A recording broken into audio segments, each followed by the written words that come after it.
Морьд монголчуудын мөнхийн өмгсөл. Сайн байцгаана өрхөн хүндэт хурдмаар сонирхогч та бүхнийхээ энэ өдрийн амгалан айлтгая. 7 хоног бүр та бүхэнд хүрдэг Тодмагны подкастын маань ээлж дугаар хүрэхэд бэлэн боллоо. Бид энэ удаа та бүхэндээ Монголын морин спорт баяртай холбооны тэргүүлэгч, хууль зүйн албаны тэргүүн, хуульч, өмгөөлөгч, их тайвны ган холгийг уулзуулахаар студид урьж ирээд байна. Тэгээд таны энэ өдрийн амгалан айлтгая бас бидний урилгыг хүлээж авч хүрэлцээрсэн баярлалаа. За энэ нэвтрүүлэгтээ урьж оролцуулсан та бүхэнд бас маш их баярлж байна. Тэгээд нийт хурдан морь сонирхчдод бол энэ өдрийн мэндийг хүргье. За тэгэхээр сүүлүүд бас энэ он цайдал үүссэнтэйгээр холбогдуулаад альва байгууллагын үйл ажиллагаа ер нь нам жимхэнлэн зарим нэг нь ч бас алдаг оног ажиллаад байгаа шүү. Монголын морин спорт баяртай холбоогоор бас сонь сайхан юутай байна вэ гэдгээс хоёлаа эхлээд ярилцлага эхлэе тийм үү. За тэгээ энэ бол зөвхөн Монголд биш тийм ээ.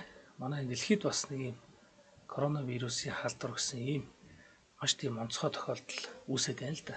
Энийг бол одоо монголчууд бид ч тааж мэдээгүй, дэлхийд ч бас олон улсууд шинэ өвчин дахлын асуудлаар тааж мэдээгүй ийм онцгой нөхцөл байдал үүсээд. За ийм онцгой нөхцөл байдал үүссэн үед бол одоо ийм онцгой комиссийн шийдвэрээр онцгой нөхцөл байдлыг ингээд зарлчихсан. Одоо хаасайгүйл олон нийтээрээ цуглах тийм ээ. Олон нийтийн арга хэмжээ зохион байгуулах. За энэ бүхнийг бол хоригдсон ийм цаг үед бол та бүхэн ярилцлага болж байна. Мөн бусад төрийн бас байгууллагууд, бусад байгууллагуудын нэгэн адилаар манай ОШТ холбоо бол бас л айхтар тийм сөрхий зохион байгуулалттай үйл ажиллагаа явуулсан юм байхгүй. Ерөнхийдөө төр засгийнхаа шийдвэрийг хараад, онцгой комиссийн шийдвэрийг хараад энэ цар тахлын цар хүрээ цаашдаа ер нь хэр өрнөх үү гэдгийг хараад ажилласан байдалтай. Иймэрхүү байдалтай байна да. Тэгэхээр ямар ч байсан цагаан сарын өмнө бол бас үйл ажиллагаа хэвэн явдгаар яваад нөгөө ээлжтэй цал хөргөмдөнд тодорхойлох, тухайн жилийнхаа шилдэгүүдийг тодруулах талаар гэдэг юм уу. Уралдааныхаа одоо 2020 он зохион байгуулагдах уралдаануудын бүсийн товыг хилцлээ гэдэг үйл ажиллагаа хэвэн явж байсан. Тэгэл тэрнээс хойш мэдээлэл болсон маа. Ер нь тэгээ одоо бас яг та бүхэн ярилцж байгаа энэ цаг үед үечт маань нэг юмыг маш их хүлээж байна. Энэ уралдаан болох нь үгүй, энэ бүсийн уралдаан болох нь үгүй. ΟОЧ-тэй холбоо нөгөө хүсэлтээ өгсөн гэсэн эхнийх нь 5 сарын 9-нд байсан. Одоо ер нь яах гээд байна гэдэг асуултууд маш хүлээлт үүсгэж байна л да. Энэ тал дээр бас ямар хөө. За энэ тал дээр бол нийт одоо хурдан морь сонирхчдод бол нэгдсэн нэг ойлголт бол юу. За хамгийн сүүлд бол Монголын морин спорт ООЧ-тэй холбооны тэргүүлэгчдийн хурлын хавар болсон. Хавар болсон тэргүүлэгчдийн хурлаар нийт ООЧ-тэй болох цолны асуудал, мөн шилдэгүүдэд тодруулах, мөн бүсийн наадмуудын товуудыг бол ярьж хилцсэн баг. За энэ асуудлуудыг хилцээд цаашид зохих шийдвэр гаргах төрийн байгууллагууд нь хөргүүлсэн байж байгаа. За энэ хөргүүлсэн байж байгаа энэ үед бол ийм онцгой нөхцөл байдал үүслээ. За тэгэхээр ийм онцгой нөхцөл байдал үүссэн учраас бид бол төр засгийнхаа шийдвэрийг бол харахаас өөр боломж байхгүй. ООЧ-ийн холбооны зүгээс бол бид түрүү бас хэллээ. Хуралдаад бүсийн наадмуудын товуудыг тогтцсон. За ийм бүсүүдийг, бүсийн наадмуудыг ийм аймаг орон нутагт ингэж хийя гэдэг энэ саналуудаа бол төр засгийнхаа байгууллагад хөргүүлсэн байгаа. За энэ хариуг бол бид нар өнөөдрийн байдлаар бас харахаа аваагүй байна. Яг тэгэхээр нэг онцгой нөхцөл байдал болсон учраас төр засаг маань ч гэсэн өнөөдрийн цар тахлын байдал цаашдаа яаж өрнөхийн, яаж хумигдахын, яаж тэлхийг мэдэхгүй байгаа учраас энэ дээр мөн одоо бол биднэрт шийдтэй хариу өгж бүсийн наадмууд чинь эзээ болно гэсэн юм төр засгийн тогтоол нь гарч шийдтэй хариу бол өгөөгүй байна. Тийм учраас л одоо уралдаан маань болно болохгүй гэдгийг бол өнөөдөр хэлэхэд бол тийм тодорхой хэлэх боломжгүй байна. За энэ тодорхой нөхцөл байдал бол бүгд хаана үүссэн гэдгийг манай морь сонирхчид, манай ООЧ нар бол бүгд ойлгож байгаа байх. Бүгд л яг адилхан цагаа зарцуулаад мөн их хөрөнгө мөнгөө зарцуулаад морь малаа тижээдсэн зуныхаа уралдаан, үзэгч түмний баясгах хурдан морьныхаа уралдааныг бол хийхээр бүгд бэлдсэн байгаа. Мөн нийгэмд байгаа бусад салбарууд төр байгаа бас спорт сонирхчид мөн одоо төрийн бас байгууллагууд олон энэ аж ахуйн нэгжүүд ч гэсэн мөн энэ хүндрэлтэй нөхцөл байдалд яг ингээд нүр тулцсан байгаа учраас ООЧ та бүхэн маань ч гэсэн бас хүлээцтэй хандаж төр засгийнхаа шийдвэрийг яг тодорхой уралдааны тов гарсан үед л морь малаа ууж сойж уралдуулаарай гэсэн иймэрхүү уриалгын шинжтэй зүйлийг бас энэ дэш нь хэлмээр байна. За 5 сарын 9 хэрвээ та бүхний одоо өргөн барьсан тогтоолын дагуу бол 5 сарын 9-нд эхний бүсийн уралдаан зохион байгуулах тустай байсан. одоо бол хараахан одоо боломжгүй боллоо шүү дээ. Тэгэхээр энэ асуудал хилцэхгүй байлаа гэхээр өөрөөр хэлбэл уралдаан ингэж асуух гэдэг. Уралдааны товыг 2020 оны бүсийн уралдааны товыг дахин хилэлцэж өргөн барих уу?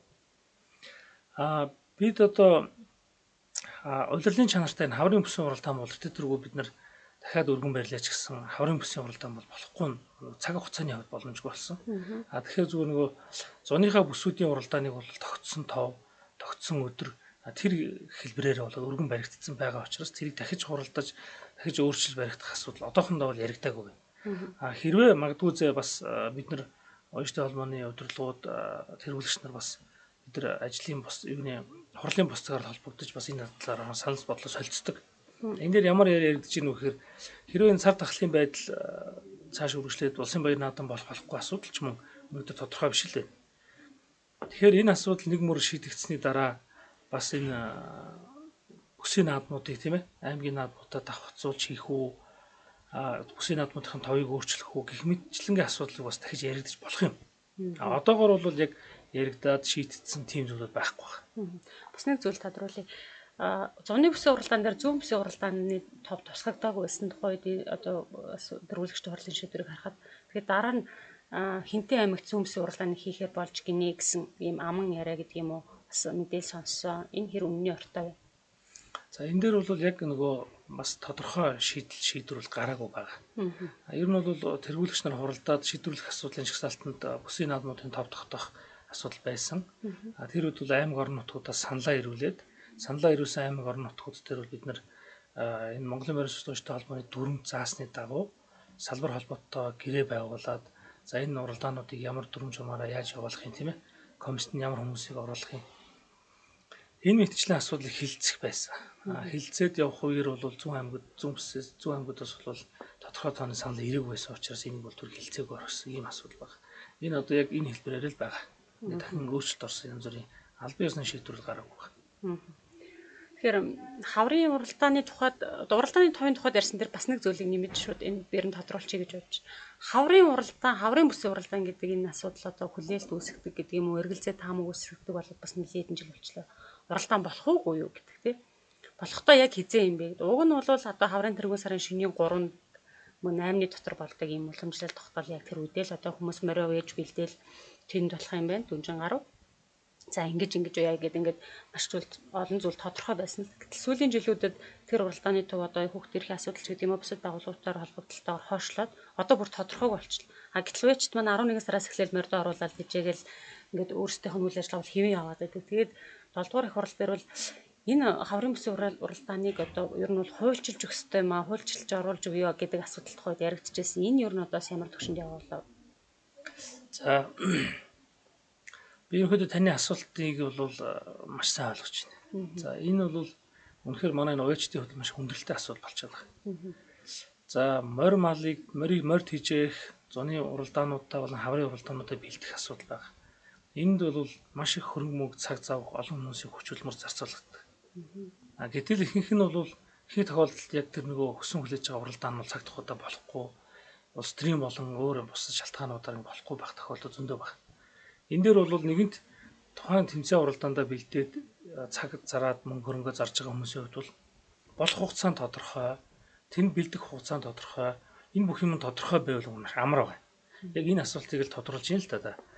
Миний хувьд ч гэсэн бас л хордон мөр сонирхдаг юм хүн байгаа. Мөн л адилхан өвлжөнгөө тийчээгээд л одоо маш их цалин цаг хугацаа хөрөнгө зараад адилхан л явж байгаа. Энэ байдлыг тодорхой болгох үүднээс бид нар манай Монголын морин сүлжээтэй холбооны баг хамт олон удирдлагыг санаачлаад хууль санаачлагчдад бол бас саналаа хүргэлсэн. Энийг ингээд хуульчлаад өгчвөл хамгийн зөв гарцсан юм байна. Хуульчлаад өгнө гэдэг маань бол болох үеийн тодорхой цаг хугацаанд тодорхой болчих учраас тэрэндээ уяач нар маань эргэлзээгүйгээр морь малаа бэлдэх юм тодорхой болно шүү дээ. Тэгэхээр энэ өргөн баригдсан асуудал одоо бас л хурлын чуулганы хууль хилцэх асуудлын жагсаалтанд уг нь л орчихсон. Дүнжин гаруй хаврын бүсийг бол нэлээд тодруулж ах шиг байна. Уг нь орцсон байгаа. Хилцэх асуудлын жагсаалтанд орцсон. Гэхдээ тэр нь одоо нөгөө хилцэх асуудлын жагсаалтнаас одоо тэргүүн ээлжинд одоо хилцэх шаардлагатай хуулиудаа л одоо манай хууль тогтоогч нар барьж авч баталж гаргаж байгаа шиг байна л да. Тэгэхээр энэ дээр уг нь бол соёлын өвийг тэгээд явж байгаа Монголын тусгаар тогтнол манай үндсэн хуулийн заасан байгаа. Энэ айхтар үнэтэй соёлын үеийг аваа явж байгаа энэ уяаш нарынхаа асуудлыг бол бас тийм хойшин тавилгүйгээр энэ хууль тогтоомжийг бол батлаад хуулинд нь оруулаад тодорхой хугацаатай болгоод өгчих юм бол таны асуусан мөн таныг асуух гэж байгаа мянган уяаш нарын хариултыг бол өгчих юм байх. Одоо бид нар бол энэ хуулиа өргөн барьцсан байгаа. Тэгээд хэлцэх асуудал жагсаалтанд орцсон байгаа. Одоо энэ шийдээ хараад л байж байна. Харин энэ их хүлээлт бол би одоо бас буруу ташаал ойлгодог байж л энэ уяжтай холбоо маань одоо тэр энэ тулгамцсан асуудлуудаа энэ хууль эрхцэн өөрчлөлтийн юмнуудаа бас өөрсдөө ингээл санал хууль боловсруулаач гэдэг юм уу санал ажиллах төвшүүлээд яагаад өргөн барьчих болтгүй юм бол гэж боддог гэсэн хууль санаачлах хэрэгтэй бас тодорхой субъектууд гэдэг юм хүмүүс байдаг юм байна шүү дээ тийм ээ тэрэн дээр өсөн санал тавих л одоо тэнд санал болгох эрхэл байгаа юм байна шүү дээ та бүхэнд. Тий. За энэ бол нөгөө хууль тогтоомжийн тухай хуулийг шинж батлагдсан хууль байдгийг. Тэр хуулиар бол хэн хуулиа санаачлахын ямар зарчмаар хууль одоо батлагдахын тийм ээ. Ямар үе шатыг дуулах ёстой, ямар судалгаа хийх ёстой ингээд энэ олон зүйл залтуудыг заасан юм хууль байж байгаа. Та бүхэн сонирхоод үзвэл бас ороод legal info цэгийн сайт гэсэн саягаар үзэж болно. За энэ бол хууль санаачлах хэрэгтэй бол 3 субъект байгаа. Засгийн газрын гишүүн, ерөнхийлөгч, их хурлын гишүүн гэсэн. Эдгээр хүмүүст бол бид саналаа хүргүүлэх хэрэгтэй байна. За ийм тулгамцсан асуудал болоод байна.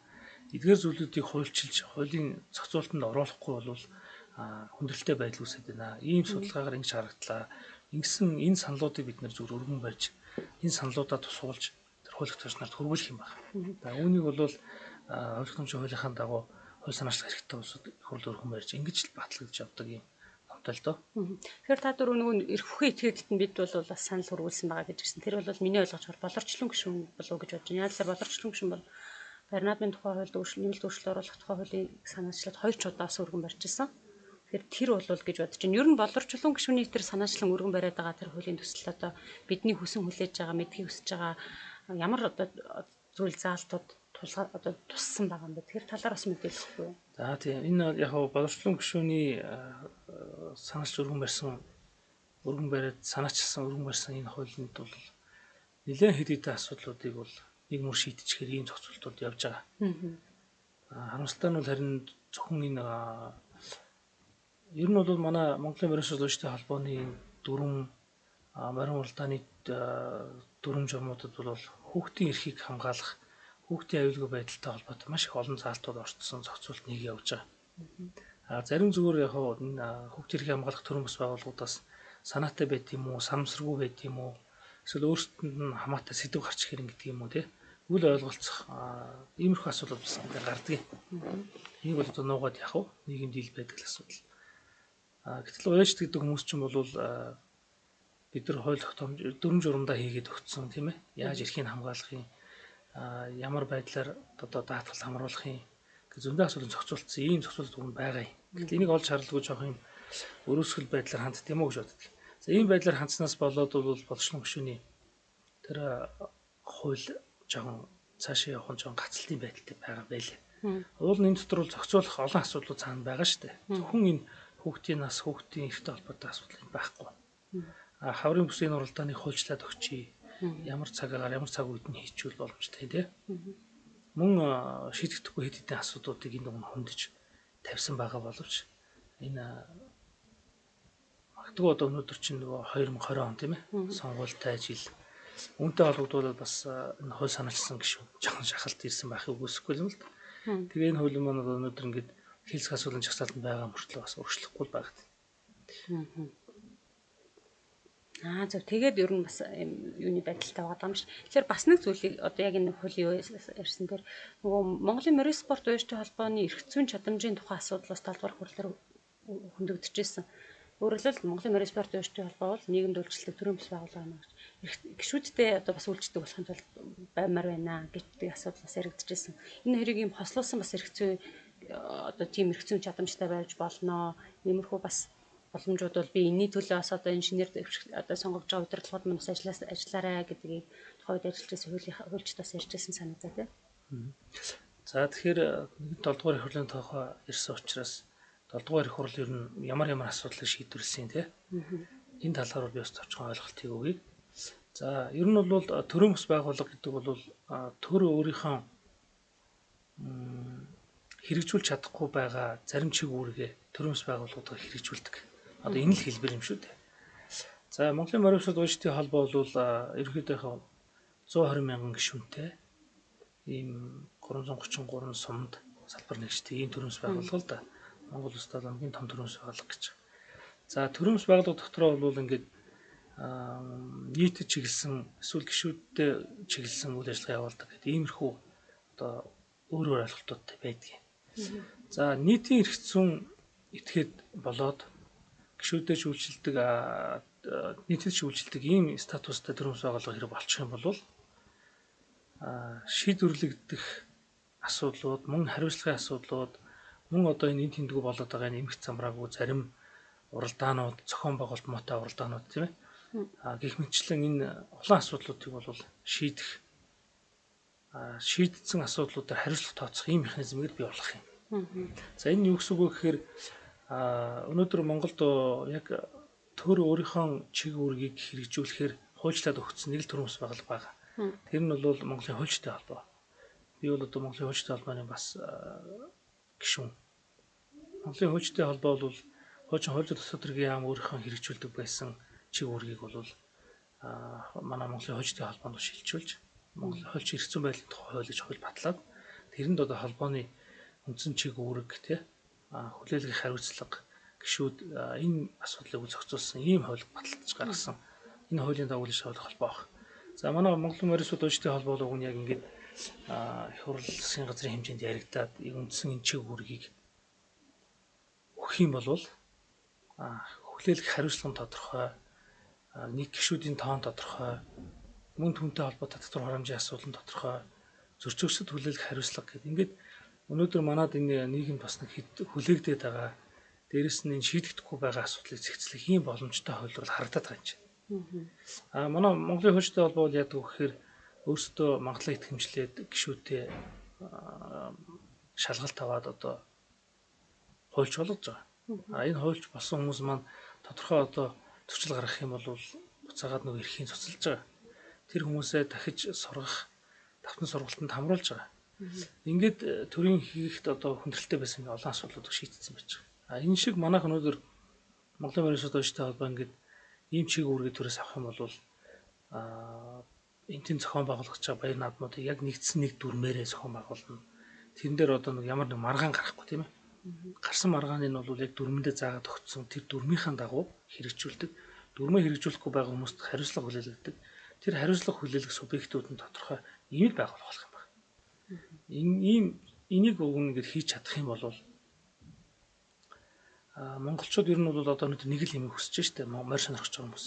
Ямар ч маргаангүй, итгэлцээнгүй одоо хэрүү шугаагүй ийм наадам, ийм морин уралдааныг л хүсэж байна. Гагцгүй тэрнийх нь шийдэлтэд яаж хүрэх вэ гэдэг асуудалтай л маргаад байгаа. 7 дугаар их хурлаар бол гол маргадаг тэр эрлиз биш гэдэг асуудлыг бол шийдвэрлсэн. Гэхдээ олонхын саналаар бол хүний нөлөө ороод байна. Эрлиз гэвэл хүн хараад энэ эрлиз энэ Монгол гэж ялгах боломж байхгүй байтал ингээд байгаа учраас энэ дээр нэг нөлөө ороод байна. Тийм учраас төмний нүдэн дээр сууж байгаа хэмжиж үзээд тэр хэмжээсээ харин их хурлаараа баталж хэмжиж үзээд тэр хэмжилтэнд нь орж болж байгаа адуу уралдуул гэсэн ийм шийдэл төрсөн. Энэ бол өнөөдөр бол бас тийм төгс хуулиур биш. Тэгж боддог. Гэхдээ өөр одоо хуулиур байхгүй байгаа учраас олон хороо шийдсэн энэ асуудлыг ингээд дагаа явахаас өөр боломжгүй л нөхцөл байдал байх. За мөн 7 дугаар их хурлаар Монголын морин усууд уужтын холбооны дүрмийг шинжилэн баталсан. Морин уралдааны дүрмийг бас баталсан. Мөн салбар холбоотой нишиг дүрмийг бас баталсан байж байгаа. Эдгээр бичиг баримтуудыг уг нь яг энэ бичиг баримтанд заасныг судалж үзээд үүнийхээ дагуу салбар холбоод бол үндсэн холбоод үйл ажиллагаа болох юм бол бас л зөрчилдөө маргалдаан байхгүй ийм л боломжтой бичиг баримтын бодлогын бичиг баримтанд орцсон байгаа шүү дээ. 7 дугаар их хурл болоод саний тань ярьсан дүрм журмууд батлагдсны дараа батлагдсанаас жил болчихлоо шүү дээ. Тэгэхэд одоо бас тодорхой уралдаанууд болсон. За холбоодууд бас салбар холбоодууд нэлээд нь бас багварлаа хийгээд удирдлагын багаа удирдах сонгон сонгоод шинээр сонгоод ингээд янз бүр үйл ажиллагаанууд явуулж байна. одоо үнэхээр яг тэр та бүхний баталсан хуулийн дагуу үйл ажиллагаа явуулж байна уу? Эсвэл одоо бас зөрчсөн ч гэдэг юм уу? Янз бүрийн одоо яг тэрийг дагаж мөрдөөгүй юм тохиолдлууд ер нь хэр гарав? Тэгэхээр хэл уралдаан дээр яриад хөө. Уяжтай холбоонд дээр Морисборд уяжтай холбоон дээр энэ яригддаг юм уу? Өөрөлдлийн зохион байгуулсан уралдаанууд дээр буцаж одоо анализ дүгнэлт хийгээд яг энэ холбоод бол дүрмийн дагуу хийж эдгээр нь бол ийм юм дээр дүрмээ зохион одоо зөрчсөн байна гэдэг юм уу? Ийм асуудлууд ер нь яригддаг болов. За яг таны асуулт гомчтой болж байна л да. За би түрүү бас хэлсэн тийм ээ хариуцлагын талаар гэж. Монголын Морисборд уяжтын холбооны энэ дөрвөн балхасанаас хойш Монголын Морисборд уяжтын холбооны тэргүүлэгчид ажлын хэсэгт нь ороод комиссд нь ороод ажилласан хэд хэдэн уралдаан болсон. Онцгой жаргасан нэрмж таврын бүсийн уралдаан болсон. Их хурд уралдаан болсон гэж байна. За энэ хоёр уралдааны үед бол Монголын Морисборд уяжтын холбооны тэргүүлэгч нар бүгд өөрсдөө комиссд нь ороод маш хариуцлагатай энэ уралдаанууд хийсэн. Энэ уралдааны үед бол одоо ямар нэгэн маргаан гараагүй, хүүхэд мөхөд унж юмд нэрсэлт орсон зүйл гараагүй. Морныхаа замыг маш сайн зассан. Ингээд зохион байгуулалтууд их өндөр болсон. Энэ юг харуулж ийнэ гэхээр яг дүрм журмаа баталсан тэр дүрм журмынхаа дагуу явж байгаа. Тэр хүмүүс нь комиссд нь ороод уралдаанаа зохион байгуулж байгаа уралдаанууд бол ийм хариуцлагатай болдгийг харуулж байгаа. За бусад салбар бусад бүсийн уралдаанууд дээр бол та сайн хэллээ тийм ээ. Хоёр аймаг дээр иймэрхүү зөрчил гарсан гэдэг. За энэ дээр бол уул нь Монголын Морисборд уяжтын холбооны яг бодлого чиглэлийг бариад энэ дагууга уралдаанаа зохион байгуулсан бол ийм асуудал гарахгүйсэн. Бид бол ингээд комиссд уяжтын холбооны тэргүүлэгчдээсээ томилоод явуулдаг л да. Бүсийн наадмууд. Тэгэхээр нөгөө миний түрүүний хэлээд байгаа яг тэр нийтийн эрх зүй итгэж болоогүй яг хуульчилж өгөөгүй учраас эндээс гарсан дүрм журмуудаа хэрэгжүүлэх тэгээ мөн хэрэгжүүлэхээр очисон тэр комиссын гишүүдийнхаа даалгавар гэх юм уу тий тэрийг бол биелүүлэхгүйгээс болоод ийм хэд хэдэн зөрчилтэй уралдаан болсон юм бэл. Энэ асуудлаар бол нас ахлахын зөвлөлд бол гомдол ирсэн л дээ. Салбар холбоодыг шинжилэн зохион байгуулах тийм ээ. Салбар холбоодын тэргүүнийг сонгох хэд хэдэн ийм бас маргаантай холбогдлоо дээр нэхлээ хэл ярьчдаг хөө. Тий, яг би тийм маргаантай асуудал ирсэн мөн бүсийн наадмуудын уралдаантай холбоотой маргаанууд ирсэн. За эдгээрийг бол нас ахлахын зөвлөл бол эрх бүхий гишүүд байдаг. Засгийн зөвлөлийн гишүүд ам гишүүн байдаг. Гавьяа туул Цэрэн Балтуугаа гэдэг улсын прокурор ажиллаж ирснээр Балтуугаар ахлуулсан ажлын 5 гишүүнтэй засгийн зөвлөл байдаг. Энэ асуудал энэ засгийн зөвлөөр ороо шийдэгдсэн байна. Уралдааны зохион байгуулалтын асуудал дээр үү? Тий, уралдааны зохион байгуулалтын асуудал дээр мөн тэр холбоодын тэргүүний сонгох асуудал дээр шийдвэр гарсан байна. Тэгэхээр засгийн зөвлөлийн шийдвэр бол бас яг тэр гомдол гаргасан этгээдүүд болон сахлахын зөрчил гаргасан улсууд нь бол бид нар хөргүүлсэн байгаа учраас яг одоо ингээд нийтэд тим шийдвэр оногдуулсан ингэсэн гэж бол одоо хэлэхэд жоохон цаг нь арай болоог байна. Ямар ч байсан хоёр ярьсан саяны хоёр бүсийн уралдаан болоо салбар холбоодын тэргүүнд сонгох асуудлууд дээр асуудлууд яригдсан юм байна тий. Бас энэ одоо яаж байгаа юм бол нөгөө дүрм журмаа баримтлахгүй юмнууд гарч ин да гэж ажиглаж л байлаа. Тэгэхээр энийг бол уяжтай холбоо зүгээр авахгүй юм байна гэж таны ярианаас ойлгоглоо. Бас нэг зүйл энэ. Энэ жилийн одоо уралдаанууд дээр хэд хэдэн уралдаан дээр бид нар бас уяжтай ойрхон байдаг болохоор мэдээлэл илүү ойрхон байна л та. Уралдаанд морио уралдуулад амлж исэн бай шагналаа өгсөнгүй. Бай шагналыг одоо нөгөө хилжээс нь өгсөнгөө бууруулаа. Эсвэл бүр өгсөнгөө араас явуулъя гэдэг ийм ярьлаа гэдэг. Үнжлийн хувьд бол нэлээд хэдэн газар юм байна. Энэ дээр уяжтай эрх зөрчигдөж байгаа. За сахилах тооцож байгаа юм бол бас одоо энэ эрхийг хамгаалах хэрэгтэй юм шиг надад санагдав.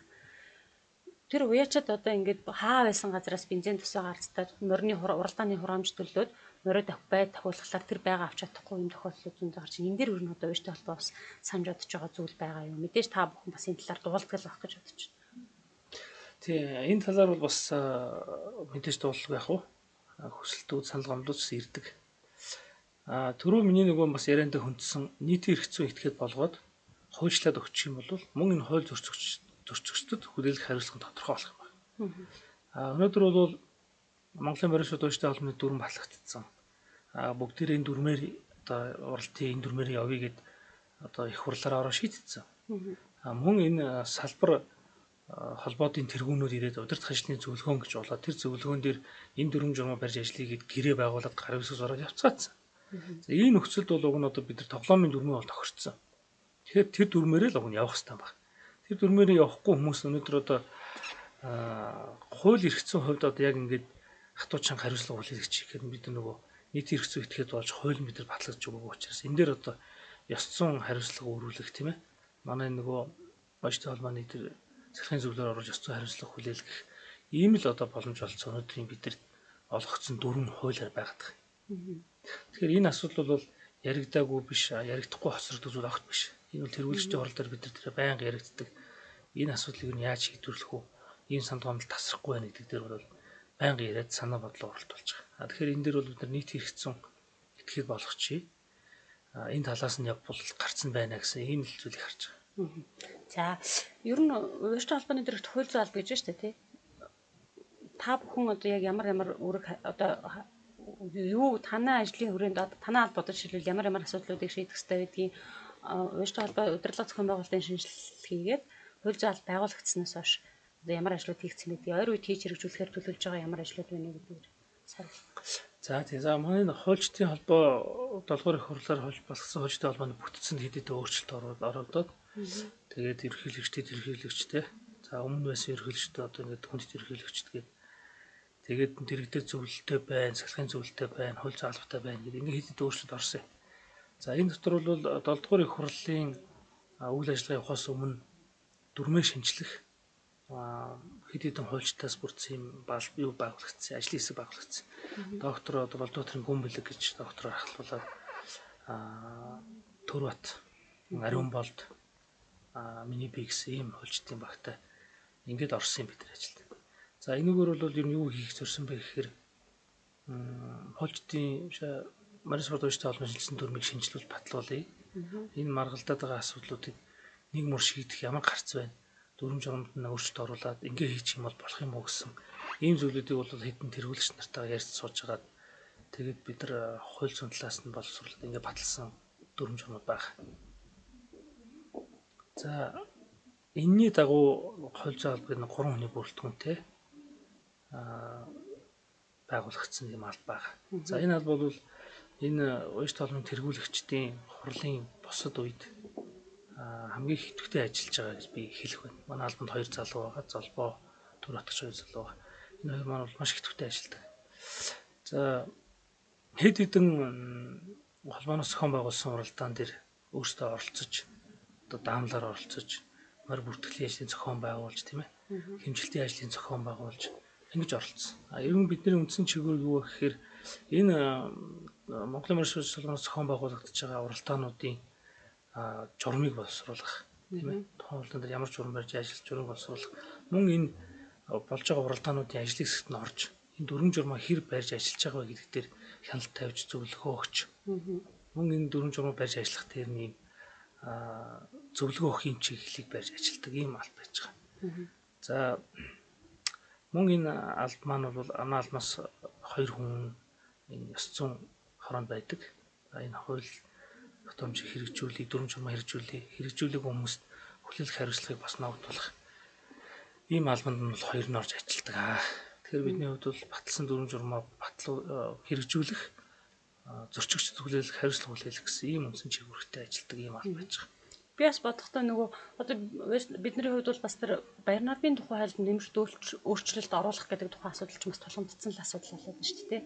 Энэ дээрээ бас улс уртайхаа ажиллаад тэгтээ яг аль алийг тусах вэ гэдэг дээрээ бас уужтынхаа нийт уужт масынхаа саналыг сонсоод тэр Баярнаадмын хууль нэмэлт өөрчлөлт оруулах гэдгийг илүү одоо бас лоббидох хэрэгтэй болов уу гэж танай албыг бас бодоод байгаа шүү дээ. Би буруу бодож байна уу? Зөв.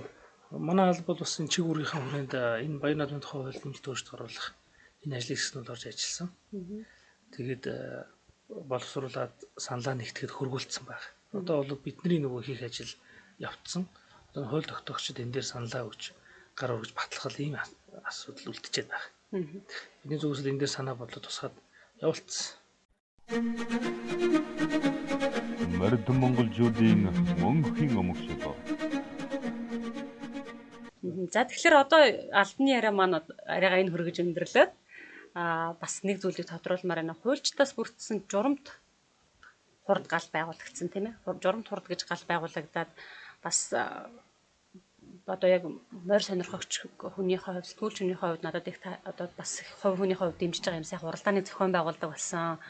Энэ хотын суурь амьдралтай энэ хүмүүст бол бас та бүхний санаачлан зохион байгуулж тэр өртөөчлсөн уралдаан бол их өгөөчтэй юм байна. Энд бас олон хүн оролцоосаа гэж би бас хувь хүний хувьд ч гэсэндээ оролцож байгаа юмсан гэл ингэ бодож идэг. Тэгээд эхлээд галууныхаа талаар за мөн энэ уралдааныг ямар байдлаар одоо ямар зорилготойгоор зохион байгуулж байгаа юм бэ? Ямар хувь одоо шаттай байна вэ? Хүмүүс хэр оролцож байна вэ гэдэг талаар бас мэдээлэл өгөхгүй.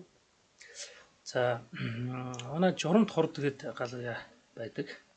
Нэг ангийн хуульчтаас бүрдсэн. Ийм галууя байдаг. За манай галууяг бол бидний манай галууя байгуулагдсан төв юуч маш их сонирн байт юм аа. Бидний нэг ангийн залбоо гэдэг. Жавхлант гэдэг хуулийн сургуулийн нэг ангийн залбоо байдаг. Тэгээ бид хэд ингээд олон жил сургууль төгсөнөөс хойш найз нөхөрлж байгаа хүмүүс. За энэ найзын манд дүү золбоо гэдэг. Түүний золбоо гэж залуу байгаа. Энэ золбоогийн залуу бол биднээс нэлээд дүүлтэй. Манай найзын дүү гэхээр. Манай нутгийн залуу. Тэгээ Баянгор аймгийн Галууц цомын найзын залуу байгаа. Энэ залуу бол өөрөө багаас их морь малын сонирхолтой морь морчилсан. Ер нь морь сонирхолтой ийм хүүхэд байдаг. Байдаг байсан байлээ. Тэр үед л одоо бид нар найзтайгаа нэг өдөр уулзахтал мэдсэн л дээ. Тэгээ ер нь бол анх үүсгэн байгуул санаачилсан хүн бол энэ Батгын золбоо гэж залуу байна. Тэгээ ингээд ахийнхаа найз нарыг ер нь моринд оруулж, ахийнхаа найз нарыг энэ морины хөгжилд бас хой нэмэр оруулаач гэсэн үүднээс бидэд хамтарч байгуулад ийм Журамт хорд гэдэг нэртэй ийм галуу байгуулсан. Журамт хорд гэх нэр бас их юу нэрлэлтэй. Бас зүгээр нэрлэлтэй бид нар тэгж боддیں۔ Манай галын гишүүн Болдоотрын Гүмбэлэг гээд хол зугааны доктор найз маань баг. За Гүмбэлгийн маань аав актемч Болдоотор гэж хүн баг. Болдооторгоогоос бид нар бас нэр өгөх асуудал дээр ярилцсан. Тэгээд энэ та бүхэн бас хуультай, журамтай, хуульчд тий. Энтэй холбогдож байгаа. Тэгээ энэ Журамт хорд нэр чинь бас зүгээр юм уу? Бид нар хэд нэр чинь их айцсан. Хэд нэр ингэ санал болгоо. Тэгээд энэ нэр дээр бид нар тогтоод ингэ авсан. Тэгээ Журамт хорд гэдэг ингэ 4-7 хоногоос бүрдсэн юм уу гал байгаа. Тэг яг бидний уяагалаас ер нь цаашдын морины хөгжил те морины спортын хөгжил Монгол морины хөгжил энд чиглэсэн тодорхой хэдийн ажлуудыг хийя. Зөвхөн одоо ингээд хордон морь гээд морь ирлээсжүүлээд цэвэр азар оруулж ирээд ирлээсжүүлээд ингээд ирлээ сурлизгээд хэргүүл болоод одоо ингээд бас наадамд явах бас төвхтэй байна шүү дээ. Бид нар бол яг ерөөдөө ажил ихтэй ачааллахтай байдаг. Бас нэг стрессээ тайлах дээрэс нь энэ түүх соёлоо авч үлдэх үр хожтой энийг бас үлдээчмээр шүү дээ. Тийм үднээс ингээд магас морь уяад ингээд наадмаар ороход бол маш их хэрүүл тэмцэлтэй ийм юмнууд харагддаг. За энэ байдлыг арай өөрчлөх тийм ээ. Дээрэс нь Монгол морьныхаа яг тэр түүхэн давуу талуудыг төсөв төвчээртэй давуу талуудыг хадгалж үлдсэн ийм уралдаан зохион байгуул яасан юм бэ гэдэг ингээд сумын өртөө гэсэн уралдаан зохион байгуулаад энэ өвөл бол болсон. Үнэхээр сайхан болсон. Хүмүүсийг тэгж амар идэвхтэй орос тэгж дэмжинүүр бид нар ихлэ тооцоолоогүй байсан. Зүгээр хотоос ингээд сэтгүүлч эрэгтэй эмэгтэй гэхгүй тэгээ сэтгүүлч хуулж янз бүрийн мэрэгчлээ хүмүүс энэ уралдаанд ч оролцсон гэсэн саналыг ирүүлж ингэж оролцсон байгаа.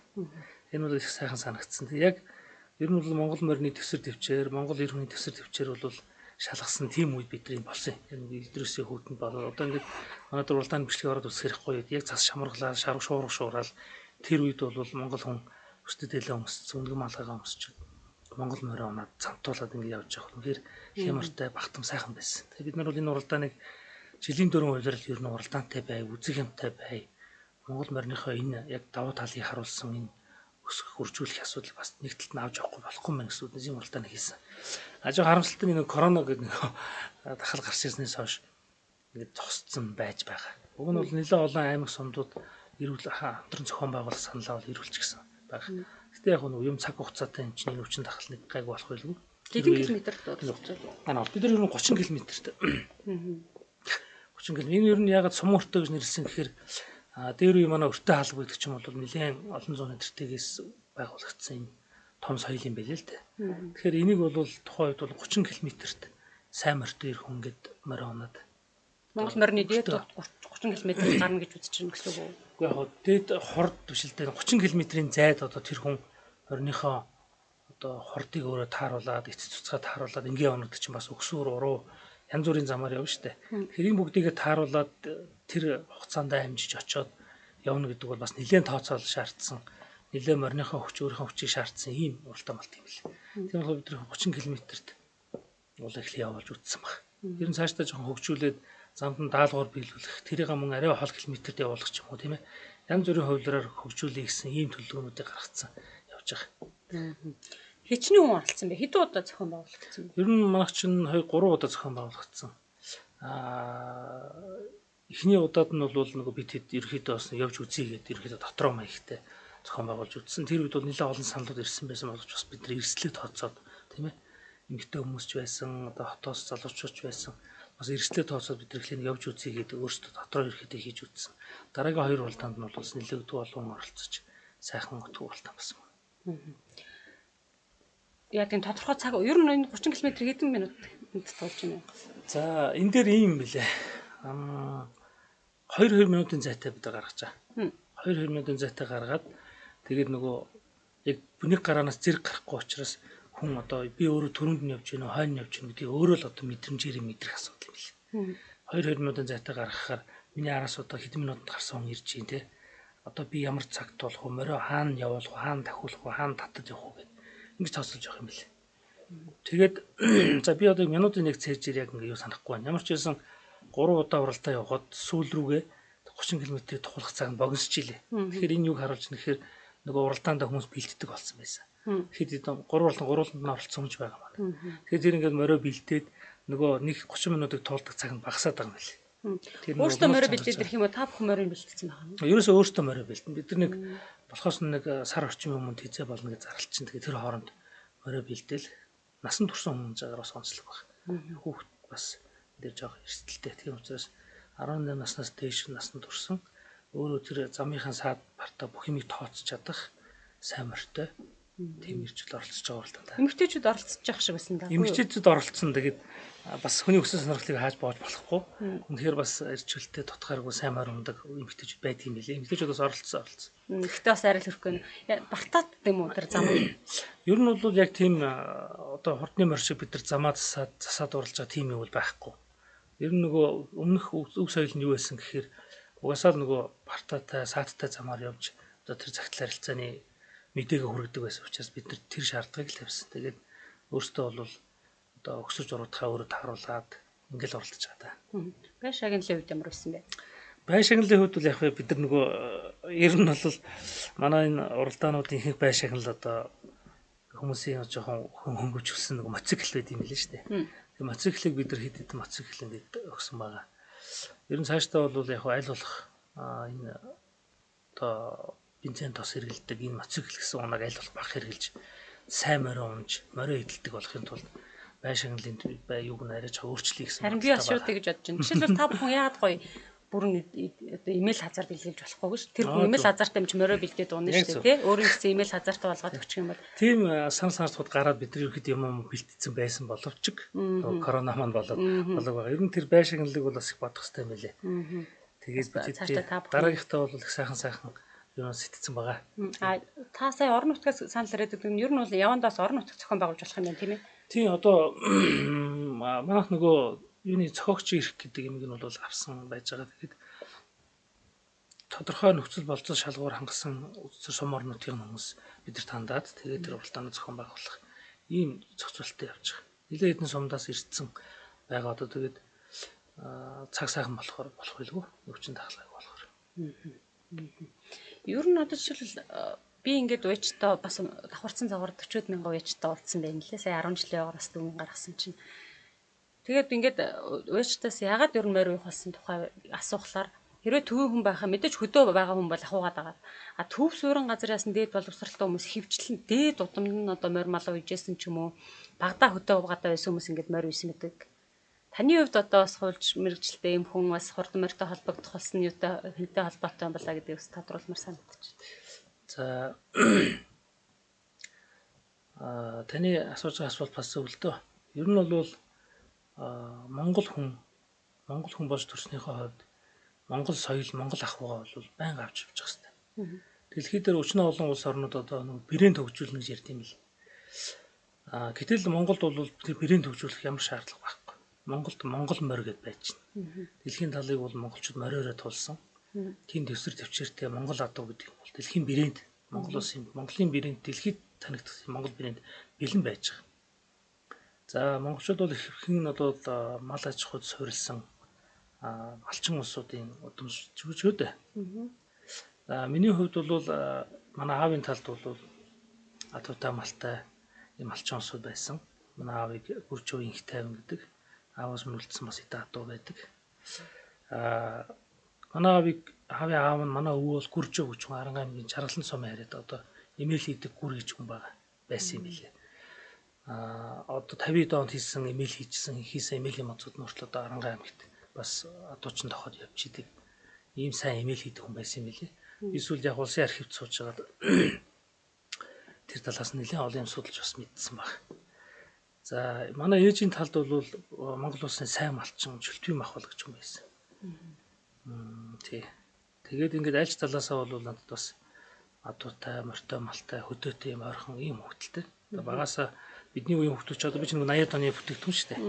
Бидний үеийн залуучууд хөвгтүүд ч юм уу ерөөхдөө 100 эмээ өвөд дээр мал дээр гарч 103 сарыг эмээ өвөдөд бас нэмэр болж малын захад айраг цагаа одоо идэж өссөн. Ийм л үеийнхэн шүү дээ бид нар. Энэ жишгийн дагуу бас л 100 өвөгийн доо морь мал унж айраг цагаа хэрглэж адуун дээр ноцлож адуутай өссөн ийм л хөвгөлтэй. За тэгээ сүүлд бол яг эрдэнэ номер өгөөд ингээд тэр хөдөө ахуй бас жоохон ингээд холтол салсан. Тэгээ сургууль төгссөний дараа түрүү би бас хэлсэн нөгөө толбоо гэдэг байна. Манай жавхлан тэгэхэд энэ нийтийнхээ бас санаачлагаар хэдүүлээ ер нь энэ морины соёлд орё. Хуульч хүмүүсээ дээрэс нь дүрм журм тийм ээ. Яагаад энэ наадам ингээд хэрүүл тэмцэлтэй болоод байгаа юм. Ямар хууль эрчим зохицуулт хийчихвэл зүгээр юм. Тэгээ өөрсдийнхөө хоббиг мэрэгчлэлтэйгээ нэгтгэхэд энэ салбарт өөрсдийн гэсэн хувь нэмрээ оруулах гэсэн ийм нэгдсэн үүднээс бид нар гоёагаал байгуулад ингээд хууль талаас нь бид нар яриад хэлээ зөвлөөд мөн адууны соёл талаас нь манай уяачд адуучд ингээд явж байгаа. Ийм л нэг хамт олон ийм л нэг одоо мөр сонирхож байна да. Уяачийн хувьд ер нь ямар амжилт үзүүлээд байгаа яас? Ган хөлгийн гэдэг нэртэй морьдод ер нь хаагур хавталж байна. Нөгөө яг хоо миний хувьд бол одоо нэг айхтар улсын улс бүсийн хайраг түр аваад байсан юм одоогор л алга байна. Тэгээ яг бас зориг байгаа учраас тэгээд нэг цагт хөрөх хэлгүй. Яг манай уяач бол аймгийн алдарт байж Баянгар аймгийн Галууц сумын Цэрэнбаатар гэж залуу байдаг. Залуу хүн л дээ. Улсын наадамд од хэрэгж соёлон хамгийн ол төрүүлэгч гэсэн улсын наадам морь төрүүлэгч утсан юм залуу баг. Ерөнхийдөө манай уяагаал бол дандаа залуучуудаас бүрдсэн. Ийм уяачинч залуу одоо эзэнч залуу, моринч залуу гэсэн ийм л залуучууд байгаа да. Ингээд танаа галынхаа ер нь хэр морь ундаг вэ? Өөрөөсөө ер нь морь маланд хэр сайн бэ? Ер нь манай уяагаалынхан бол дандаа морь малаа өөрсдөө хэрглэж унж эдэлдэг юм хүмүүс байна.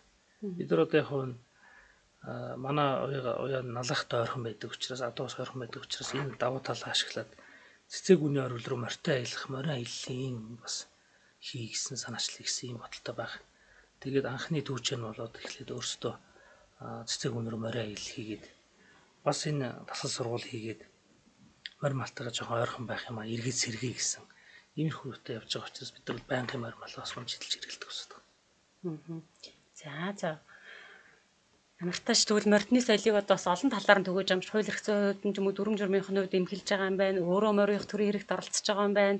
Морьны соёлын бас өөрчлөлсөн одоо морь унж идэх гэдэг юм. Бидний хувьд маш хөвгүүлэгдээд байгаа зүйлийг дэлгэрүүлэхэд бас санаачлаг гаргаад тодорхой үйл ажиллагаанууд эрхэлж байгаа юм байна. Одоо юу гэдэг нь морины соёлыг хөгжүүлэхэд бол одоо бас хувь нэмрээ оруулж байгаа хүн байна гэж өөрийг танд өгнөж байна. Тэгээ бас бидний урилгыг хүлээж авч студ маань хүрэлцэн ирж ярилцсан танд баярлалаа. Ажлын амжилт хүсье. За баярлалаа. Ингээд өдөрч та бүхэнд ярианыхаа төгсгөл нэг зүйл хэлэхэд морь уйж байгаа хүмүүс, морины соёлыг түгээж байгаа хүмүүс ер нь бол төрийн хэргийг бүтээж байгаа, төрийн хэргийг хийж байгаа хүмүүс юм шүү гэж манай энэ хондог одоо томцолтой уяач нар хэлдэг юм билэ. Ер нь энийг бол би хамгийн зөв үг гэж бодож байгаа. Тэгэхээр морины соёлыг түгээж дэлгэрүүлж байгаа, төрийн хэргийг цааш нь авч хэрэгжүүлж байгаа, төрийн хэргийг, төрийн үйлийг хийж байгаа нийт одоо морь сонирхогч, нийт Ортон монголчууд хүмүүндээ та бүхэндээ орны цагаан босоо хэмэр үн мөнхөд ивэж явах болтугай гэсэн сайхан өрөөлөөр энэ нэвтрүүлгээ жаргая та тийм ээ. За тэр үрэл бат сайхан оршилтгой.